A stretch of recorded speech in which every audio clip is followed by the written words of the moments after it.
prevalence of diabetes is over 32% in this population. So enormous prevalence then of diabetic foot ulcers.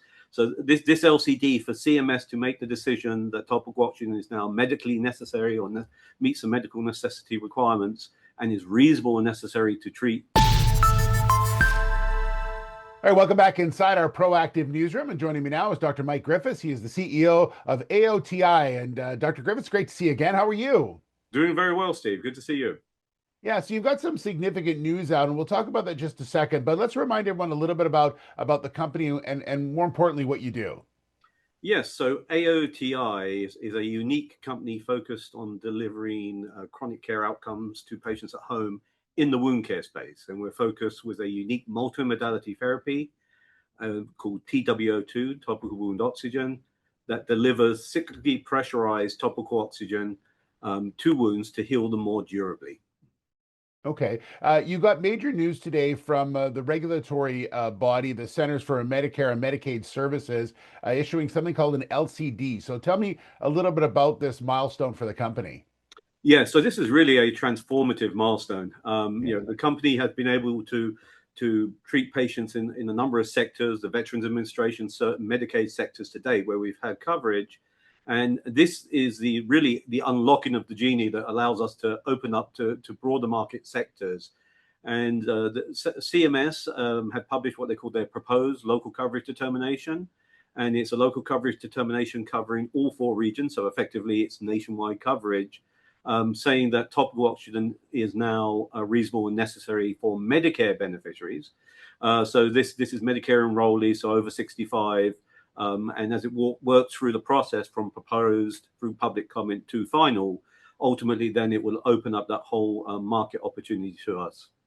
Yeah, so obviously this was a key step. You mentioned there is some public comment period and things like that, but that's more sort of the sort of the finish up part of it. Getting the actual LCD was the big part of this, and really allowing you to get reimbursed and for patients to get reimbursed. That's a huge milestone. Enormously so. As you can imagine, in chronic disease, people over 65 disproportionately affected as you get older with chronic disease. And, the prevalence of diabetes is over 32% in this population. So enormous prevalence then of diabetic foot ulcers. So this LCD for CMS to make the decision that topical oxygen is now medically necessary or meets the medical necessity requirements and is reasonable and necessary to treat Medicare enrollees is a major milestone and something that's been in the works for a number of years now. So as you mentioned, there's coverage all over the place. And so do you have a rollout plan for when this becomes official and try to get this into as many hands as possible? Because as you've pointed out in the past, we've talked about it, just the importance of what you're doing and how it helps patients. Absolutely. Our key is focus on patient outcomes, saving limbs, improving lives and reducing the cost of the healthcare system with our therapy that delivers these not just healing outcomes, but more durable, more sustainable healing. And you're absolutely right. I mean, healthcare is only available where there's reimbursement to pay for it. And nowhere less than in the US healthcare system that's quite fragmented that way. So what this does, this opens up, as I said, the Medicare population, prevalence of 32% diabetes, 69 million Medicare enrollees, as of today. But it also allows the code is then released through the system. It helps unlock other payer sectors as well, because the code then becomes active. It can be used potentially in Medicaid. It can be used by private insurers, and it allows us then to work on broader coverage, not just in the Medicare population, but elsewhere as well. And lastly, Mike, I know that there's been a lot of work to get you to this point.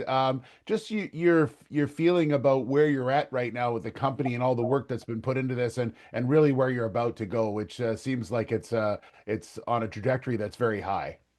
Yeah, so I mean, we've been able to work in the market sector that accounts for this single-digit percentage of the U.S. healthcare system based on where we've had reimbursement today, predominantly the Veterans Administration and certain state Medicaid sectors.